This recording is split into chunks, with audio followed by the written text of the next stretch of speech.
Buenos días. ¿Me escucháis? Buenos días, buenos días. Bueno, vamos a empezar, si queréis, la escuela de verano. Bien. Bueno, vamos a dar comienzo a la apertura de la escuela, como os decía, de verano. Compañeros y compañeras, Cándido, Conrado, gracias por acompañarnos en esta nueva edición de nuestra escuela de estiu, que, como sabéis, organiza la Ejecutiva Nacional de la UGT del País Valenciano. Con ella inauguramos el nuevo curso que ya se ha iniciado, tras la vuelta de vacaciones. Bien, quiero agradecer la presencia a don José Vicente González, presidente de la Confederación de Organizaciones Empresariales de la Comunidad Valenciana, a doña Isabel Bonin, coordinadora general del Partido Popular de la Comunidad Valenciana, a don Chimo Puig, secretario general del PSPB-PSOE, a don Esteban Morcillo, rector de la Universidad de Valencia, a doña María José Adalid, secretaria general del Comité Económico y Social de la Comunidad Valenciana, a don Francisco Oltra Climent, director de la Real Sociedad Económica de Amigos del País de Valencia, a don Joaquín López Mora, secretario general de la Confederación de Organizaciones Empresariales de la Comunidad Valenciana, a don Salvador Zaragoza, vicedirector de la Real Sociedad Económica de Amigos del País de Valencia, y a don Fernando Moner, presidente de la Asociación Valenciana de Consumidores y Usuarios. Bien, este año la escuela lleva por título, como habéis visto, la vulneración de los derechos humanos, la crisis como excusa. Ante este título, que es muy amplio, como podéis imaginar, cabe hacernos una serie de preguntas, ¿no? ¿Están los derechos humanos en peligro? ¿Están siendo desmantelados por las políticas de los gobiernos con la excusa de la crisis? Bien, en anteriores ediciones de esta escuela pues hemos tratado de buscar salidas, soluciones a esta crisis que sufrimos desde el 2007. En esta ocasión nos hemos centrado en analizar los impactos y el alcance que están ocasionando las políticas y las medidas que vienen aplicando los gobiernos justificadas por la crisis actual. La crisis económica no puede seguir siendo una excusa para recortar los derechos humanos. Los gobiernos han puesto en marcha medidas en los últimos años que están teniendo graves impactos en la vida de millones de personas. Se trata de políticas basadas en la austeridad a ultranza, en la aplicación de drásticos recortes sociales para contener la deuda pública, en la limitación del déficit a niveles casi imposibles de cumplir, en reducir las libertades y los derechos fundamentales, en retrocesos sociales y democráticos casi imposibles de recuperar. En definitiva, se trata de políticas fundamentadas en valores que se sitúan muy lejos de los que inspiraron nuestra Constitución y la Declaración Universal de los Derechos Humanos. La vulneración de los derechos humanos ya no es cosa solo del tercer mundo.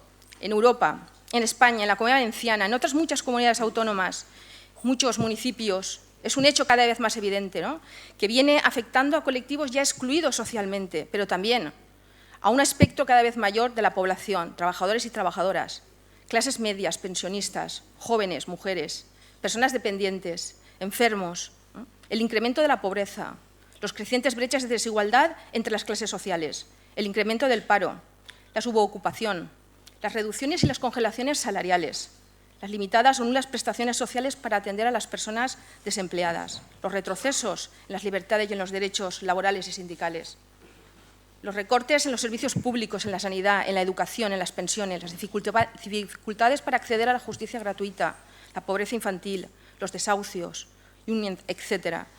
Son, como veremos, algunas de las graves consecuencias que están ocasionando las medidas que los gobiernos vienen aplicando para intentar cambiar, en este caso, la situación.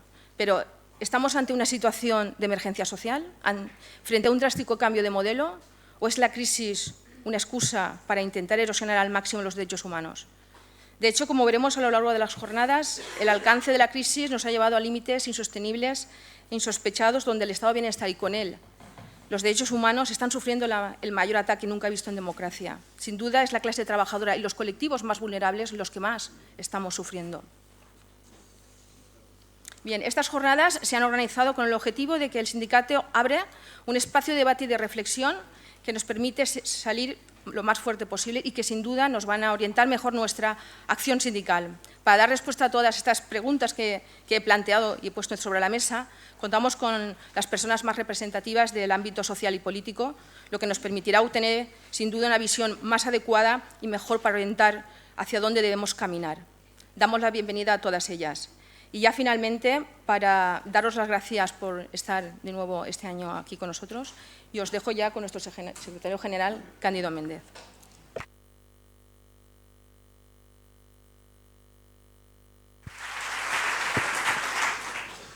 Muy bien. Bueno, en primer lugar quería pedir disculpas por el retraso en el inicio de este acto de apertura de las jornadas. El retraso es directamente achacable a mi persona y, por lo tanto, creo que mi deber es pedir disculpas en mis palabras iniciales. En segundo lugar, manifestar mi satisfacción y por estar aquí, mi agradecimiento por la invitación que por enésima vez se me hace a participar en la Escuela de Estiu de la UGT del País Valenciano.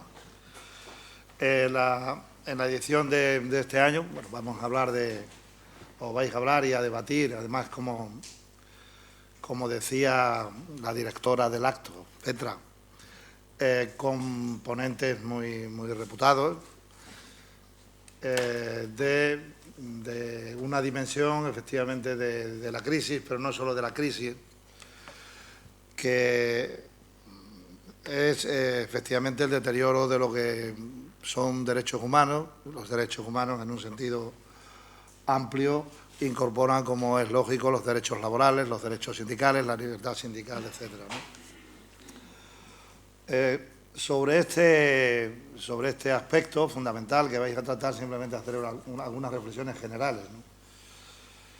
En primer lugar, no estamos hablando de algo que se haya producido como consecuencia de la crisis.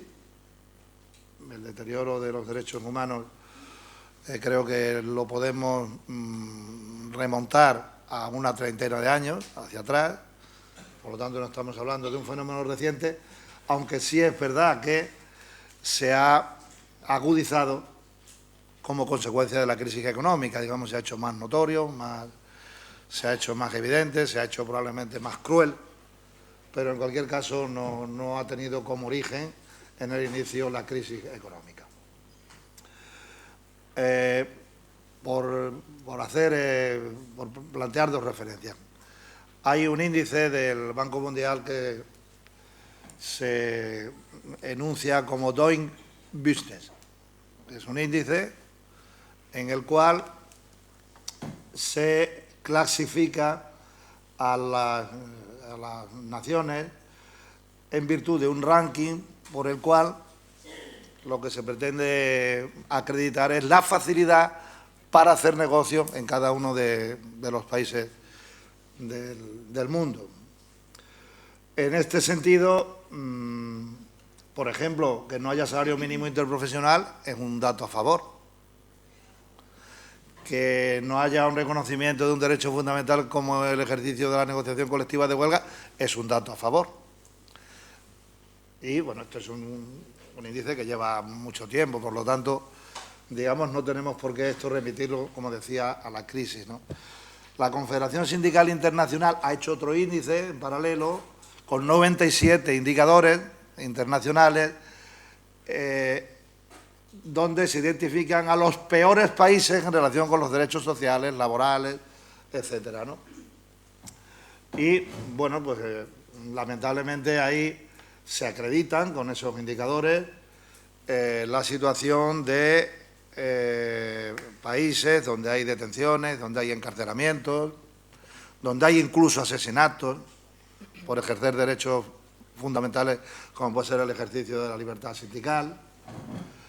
El único país que cumple absolutamente los 97 indicadores y, por lo tanto, esta escala va ascendiendo. Cuanto mayor sea el índice, peor, ¿no? El único es Dinamarca, que tiene digamos, la calificación es 0, ¿no? Tanto en cuanto cumple satisfactoriamente todo lo que se refiere a derechos sociales, laborales, derechos humanos. Y estoy hablando de un país que, si por algo se caracteriza, es por tener una gran potencia productiva y por tener un bajo índice de desempleo y por tener una gran competitividad, etcétera, ¿no? Lo cual demuestra palmariamente cómo, hasta qué punto es compatible y se refuerzan mutuamente el respeto a los derechos humanos, sociales, laborales, derechos a la negociación colectiva, derechos de huelga, etcétera, y la productividad y la mejora de la competitividad de los países. España está en el grupo 2. Dentro del grupo 2 es el grupo que ubica países donde hay recortes de derechos y donde pues se ha pretendido socavar los instrumentos de lucha para la defensa de los derechos sociales y laborales, ¿no? En ese grupo estamos con Rusia, estamos con Hungría, estamos con Senegal y estamos con Bosnia. No hay ninguno del resto de los países de la Unión Europea, ya he mencionado antes a Dinamarca, que esté en este apartado, ¿no? Y, por lo tanto, por eso creo que es muy interesante lo que se va a tratar en esta jornada. Esta sería una referencia. La segunda referencia que yo quisiera comentar es lo que se denomina el impacto de los sobrecostos del capital en el desenvolvimiento de las naciones. Hay un libro muy conocido, o al menos ha sido muy publicitado en estos últimos meses. No recuerdo exactamente el título, sí recuerdo el apellido del autor, el libro de Piketty, donde lo que viene a plantear es que en este momento, digamos, como en el siglo XIX, se superpone la lógica del rentista frente a la lógica de la economía productiva. Yo el libro no lo he leído, lo que sí he leído es un estudio que se ha hecho en Francia sobre este tema por una serie de catedráticos de la Universidad de Lille, donde se pretende identificar en el hexágono, a Francia se le llama el hexágono, cuál es el origen de los graves problemas que tienen, porque los tienen, efectivamente, de crecimiento económico, etcétera, ¿no? Y en este estudio creo que se demuestra de una manera muy solvente que el problema no son los costos laborales, sino que son los que denominan sobrecostos de capital. Y entonces estos científicos vienen a aseverar que estamos en una etapa histórica donde se produce una revancha de la propiedad respecto a la empresa y una revancha de la renta respecto a la actividad. Y, en fin, en cuatro líneas voy a intentar explicar el fondo de este análisis. Lo que vienen a manifestar es que desde hace ya 30 años, y se ha intensificado durante la etapa de la crisis, etcétera, se están produciendo unas exigencias en relación con los dividendos y la rentabilidad de capital exorbitante. De manera tal que en el conflicto capital-trabajo ya no solo eso está presionando a la baja sobre los costos laborales, sino que está presionando a la baja sobre la actividad productiva en sí misma. De manera tal que vienen a manifestar que ya actividades que aporten una rentabilidad de capital hasta el 15 o el 20% ya no son rentables. De forma tal que ese tipo de actividades que indudablemente podrían contribuir a generar, pues lógicamente, tejido empresarial, generar riqueza, generar empleo, etcétera, no son rentables dentro de lo que es el esquema de supeditación financiera de la actividad productiva, porque exigen un mínimo de rentabilidad exorbitante. Y esto es lo que denominan la punción, ¿no?, del sobrecosto de capital sobre la actividad productiva. Es lo que, a mi juicio, nos permite también interpretar lo que está ocurriendo, que es que se produce en Europa, concretamente, pues se produce una situación de recuperación económica, digamos, de dudosa calidad, ¿no? De forma tal que parecía que habíamos dejado atrás la crisis, etcétera, pero ahora ya se empieza a entrever que no es descartable una tercera recesión. De hecho, en términos, digamos, estadísticos, Italia ya está en la tercera recesión. Y ahora la recesión podría venir no de los problemas que hemos tenido los países que definirán algunos como de la periferia, sino que puede venir del centro de Europa, de la situación de Alemania, de Francia y, como mencionaba, de Italia, los tres países más importantes. El cuarto sería España, de la eurozona. Esto tiene que ver con lo que he comentado del sobrecosto del capital. Por lo tanto, el problema del sobrecosto del capital no es algo que afecte ya a dirimir el reparto de los ingresos entre el capital y el trabajo, sino que está afectando a la actividad productiva con carácter general, al desarrollo de las empresas, al desenvolvimiento tecnológico, y está afectando, por lo tanto, no solo a la calidad, sino también a la cantidad del crecimiento económico. Estamos, digamos, en una economía depresiva donde prevalece el interés del rentista frente al interés de la actividad productiva y al interés, en este caso concreto, de las trabajadoras y los trabajadores. Claro, ya hasta el Banco de España avisa de que el crecimiento económico pues está en una situación pues muy débil, ¿no? E incluso el Banco de España, en un último informe, ha sacado ha publicado una información que me parece muy interesante y que yo, que no soy precisamente una persona que me apunte a una deriva dialéctica catastrofista, pero que en cierta medida asemeja la situación de nuestro país a lo que ocurre en países emergentes, incluso a lo que ocurre en ciertos países africanos, cuando viene a manifestar que la emigración que en este momento se está produciendo en nuestro país, que afecta de una manera significativa a jóvenes cualificados, va a afectar de manera, dice, o puede afectar de una manera palpable a las posibilidades de recuperación de la economía. ¿Por qué hablo de que eso nos asemeja en cierta medida a países emergentes, incluso a los países de África? En África, por ejemplo, uno de los problemas, no el único evidentemente, uno de ellos, que atenazan las posibilidades de desarrollo humano y de desarrollo económico, es la fuga de cerebros.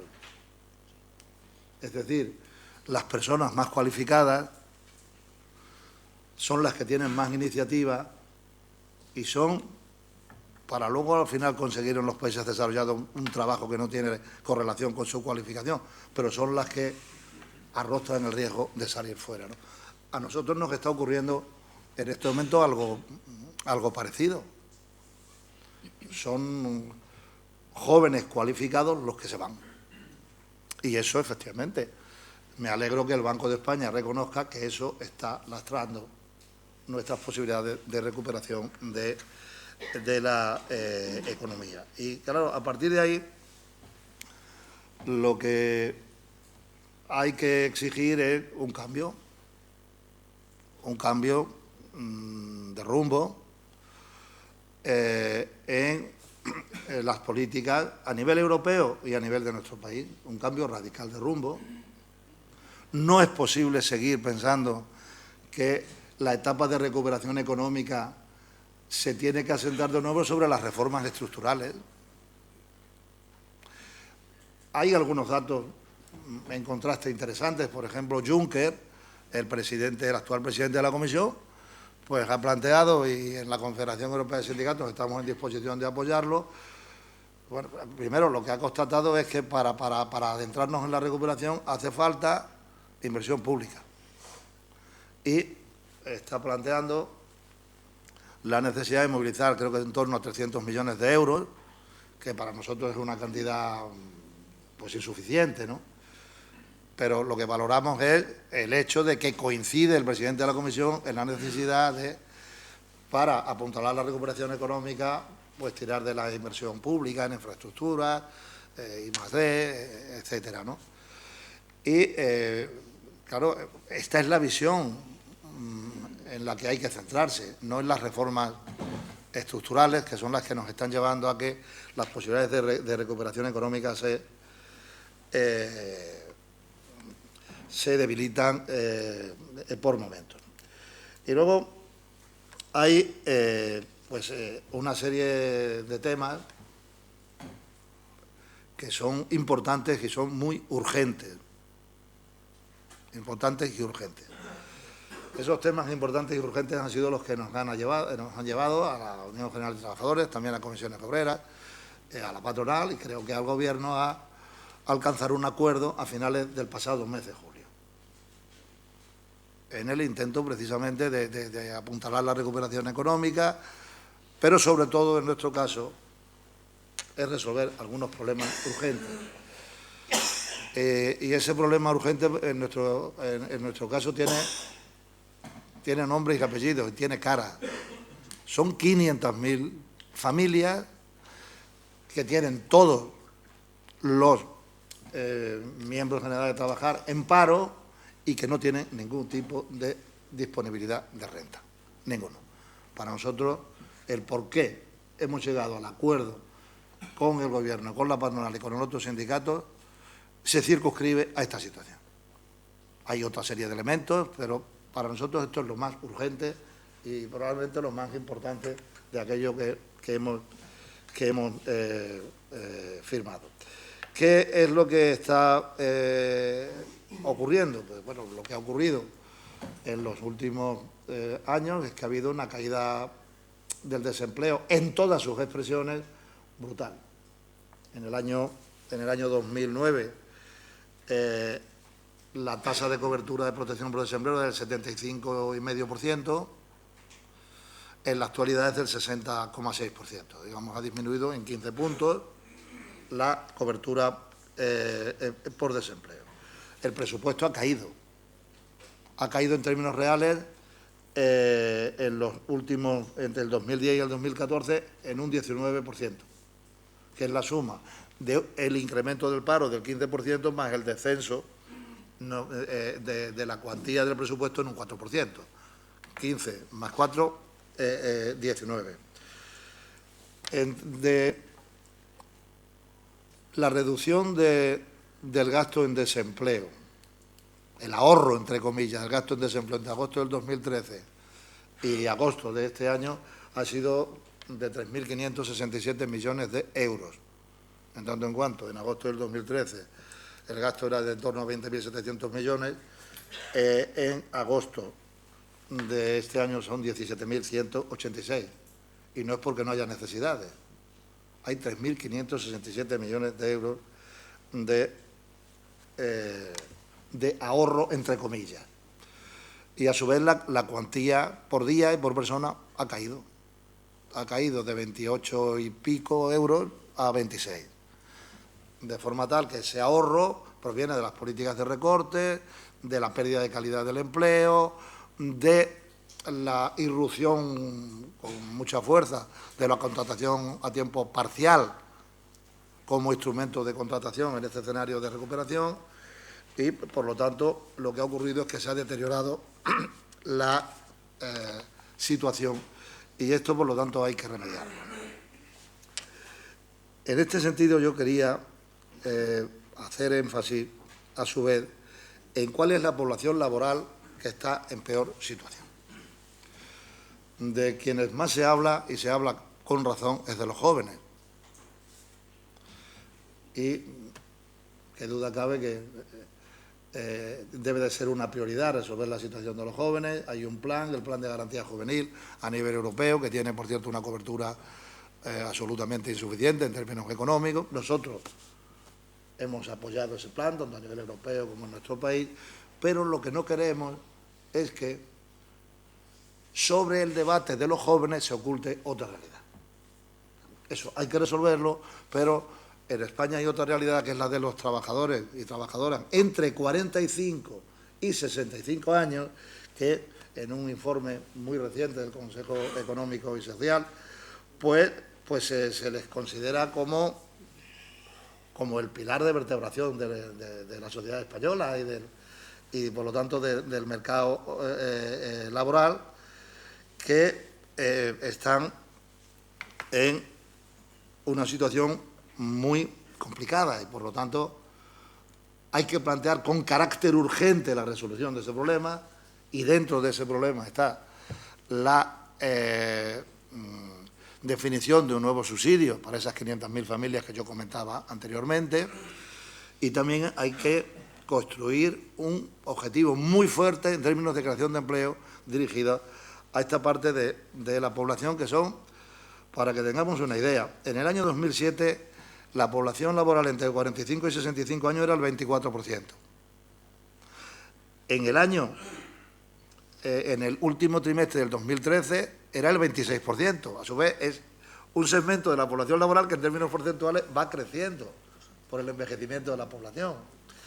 En segundo término, casi el 50% de la población laboral entre 45 y 64 años lleva 2 años o más años en paro, el 49,7%.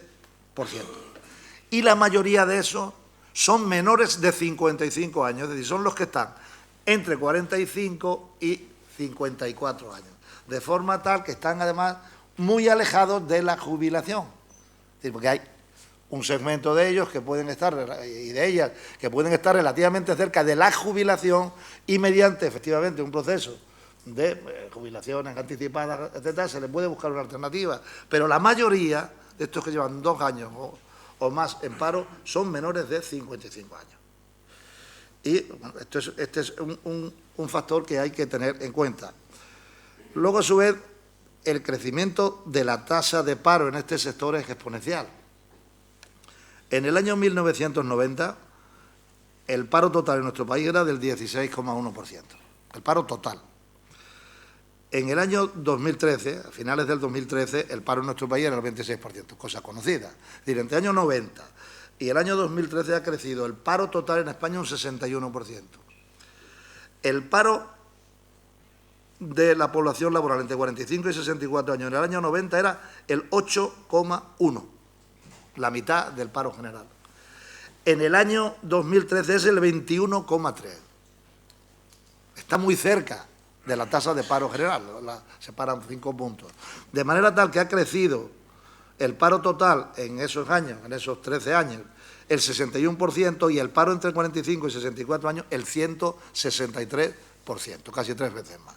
Por lo tanto, no estamos ante estamos ante un fenómeno nuevo, es un fenómeno estructural que se va agravando a lo largo del tiempo. Y luego, a su vez, el 60% de estos parados de más de 45 años solo tienen un nivel de educación obligatoria, el nivel formativo. Por lo tanto, este es un sector prioritario. A su vez, se da otra particularidad. Aquellos que pierden el puesto de trabajo con estas edades lo pierden como consecuencia de un despido. En el caso de los jóvenes lo pierden porque termina la duración de su contrato temporal. Es también otro factor a tener en cuenta. La rotación en los jóvenes puede ser una alternativa precaria, pero en estos trabajadores la rotación tampoco se produce. Normalmente no pasan al paro como consecuencia de la decisión de un contrato temporal, sino como consecuencia de un despido, porque eran trabajadores de carácter fijo. Y pues el riesgo de pobreza que tienen es casi del 29%. Por lo tanto, esta es una situación que, a mi juicio, hay que atajar, ¿no? Y, bueno, por eso decía que en este sentido nosotros, este es el elemento urgente e importante que queremos resolver. Primero, buscar a esas 500.000 familias un subsidio especial, que la inmensa mayoría están en estas edades y en esta situación, y luego buscar una estrategia, una política de empleo que tenga en cuenta no solo la situación de los jóvenes, sino la situación de estos trabajadores, ¿no? Y en este sentido pensamos que el Gobierno debe establecer la prioridad. Bueno, debe establecer, y de hecho la ha establecido, porque así lo hemos acordado, ¿no? ¿De qué cantidad económica estamos hablando? Pues en torno a 2.400 o 2.500 millones de euros. Para garantizar un subsidio en torno a 400 euros por un año a estas 500.000 familias. De forma tal que las cifras serían 500.000 familias, una prestación de 400 por un año, 2.400 millones de euros. ¿De dónde puede salir ese dinero? Primero, ya he comentado antes los ahorros, entre comillas, que ha habido en la protección por desempleo. Digamos, la protección por desempleo ha habido una reducción de gastos de 3.560 millones. Por lo tanto, ahí hay margen. Y en segundo lugar, como sabéis, se ha producido por parte de Bruselas una decisión, que es la de incorporar en los datos de la contabilidad nacional los ingresos estimados por prostitución, drogas, gürteles, etcétera, etcétera. Y, por lo tanto, en ese sentido, la estimación que la propia Unión Europea ha hecho es que en España el PIB subiría en torno a 45.000, 46.000 millones de euros. Lo cual quiere decir que el déficit, en virtud de esa mera operación contable, bajaría en 3 décimas. 3 décimas son 3.000 millones de euros. Por lo tanto, digamos que el Gobierno tiene alternativas desde el punto de vista económico para, en el marco del objetivo del déficit, poder precisamente pues, financiar este programa de 2.500 millones de euros. Por lo tanto, esto sería lo urgente e importante. Y luego, por ir ya concluyendo, nosotros consideramos que para avanzar en la senda de la recuperación económica, junto con un plan de inversiones, pues tenemos que trabajar sobre la lógica de más industria y mejores salarios. No tenemos otra manera de decirlo, ¿no? La industria en España ha caído de una manera brutal. Ya hay un objetivo compartido en Europa al 2020 de que la industria pues tenga un peso en torno al 20% del Producto Interior Bruto. En Europa la industria tiene un peso en torno al 15%, aquí en torno al 13%. Estamos por detrás. A su vez, la industria ha sido la gran damnificada. Se habla bastante de la construcción, pero la industria ha sido la gran damnificada en términos de destrucción de empleo en la etapa de la crisis. Se han perdido 900.000 empleos en la industria. En la industria sabéis que los empleos normalmente son de mejor calidad, la tasa de precariedad es menor en la industria y además el empleo es mejor retribuido. Y se han perdido 900.000 empleos, pero además hay una particularidad. En la construcción se han perdido muchos más. Lo que ocurre es que en la época de desarrollo económico, cuando se crearon 5 millones de empleos, muchos de ellos eran de la industria, de la construcción, pero solo 200.000 fueron de la industria. De manera tal que en la época de crecimiento económico se crearon 200.000 empleos en la industria. En la época de crisis se han perdido 900.000. El saldo neto ha sido una pérdida de 700.000. En la construcción el balance es más equilibrado en tanto en cuanto durante la época de crecimiento económico hubo pues una creación de empleo muy importante y, claro, luego ha habido una pérdida muy importante, pero la pérdida neta, si haces la cuenta, etapa de crecimiento económico, etapa de recesión económica, es más equilibrada que en el caso de la industria. Por lo tanto, hay que apostar por esto. Por cierto, a mí como hay veces que me molesta, que siempre nos ponen a parir en todos los sitios, pues lo que hablaba antes del sobrecosto de capital nos permite también explicarnos lo de la burbuja inmobiliaria aquí en este país.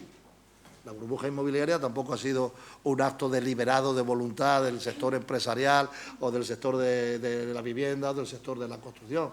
Ni siquiera un acto deliberado, estratégico de los poderes públicos. Ha tenido mucho que ver, efectivamente, porque al final las estrategias de inversión se tienen que ir en una rentabilidad a corto plazo muy alta para financiar el sobrecosto de capital, pues digamos que las inversiones en la industria, las inversiones en desarrollo tecnológico que maduran en un periodo de tiempo más largo son escasamente atractivas. Por lo tanto, sobre aquella reflexión que hice con anterioridad, también podemos encontrar algunos porqués de que ha ocurrido lo que ha ocurrido sin, ojo, eximir de responsabilidades, culpabilidades, etcétera, pero el problema está dentro de una onda más fuerte, ¿no? Hoy he oído que en Colombia pues hay una serie de problemas, etcétera, y vienen por la construcción. Cualquiera que sepa la situación de Brasil, pues efectivamente también en Brasil la situación económica se está deteriorando porque ha estado muy basada la estrategia de crecimiento también en la vivienda y en la burbuja inmobiliaria, ¿no? Por Tanto esto es una reflexión mucho más profunda que nos atañe no solo a nosotros, sino a los alemanes y a los franceses, que eran los que prestaban el dinero y nunca se preocuparon de preguntar dónde se invertía. Nada más que se preocupaban de preguntar cuánto les iba a rentar. Por lo tanto, este es un tema que yo creo que habría que tener en cuenta. Y, por último, como decía, mejores salarios. Estamos en un proceso de negociación con la patronal, ya le hemos dicho claramente que los salarios para la recuperación económica tienen que jugar un papel muy distinto del que han jugado en la etapa de recesión económica, para incrementar la demanda interna, por lo tanto, reforzar el crecimiento económico y para servir a la estrategia del empleo, tiene que haber mejores salarios, tanto en el ámbito público, donde se tiene que producir el restañamiento de la pérdida de poder adquisitivo, que ha sido de no menos de un 20%, como en el sector privado. Y en ese sentido, pues pensamos que a la hora de definir el modelo de determinación de salario hay que tener en cuenta la evolución de los precios, hay que tener en cuenta, evidentemente, la productividad, hay que dar una cláusula de garantía para que los salarios no pierdan poder de compra, el salario inicial, el que se pacte, y, sin ningún género de duda, nosotros en eso estamos convencidos también, hay que analizar la situación de los sectores y de las empresas. La situación de las empresas y de los sectores no es la misma y, por lo tanto, en función de la situación de sectores y empresas también articular la estrategia de crecimiento o de evolución de los salarios. Y bueno, y esto era lo que quería en líneas generales. Reconozco que de una forma un poco desordenada, ¿no? Comentar para abrir esta jornada. Muchísimas gracias.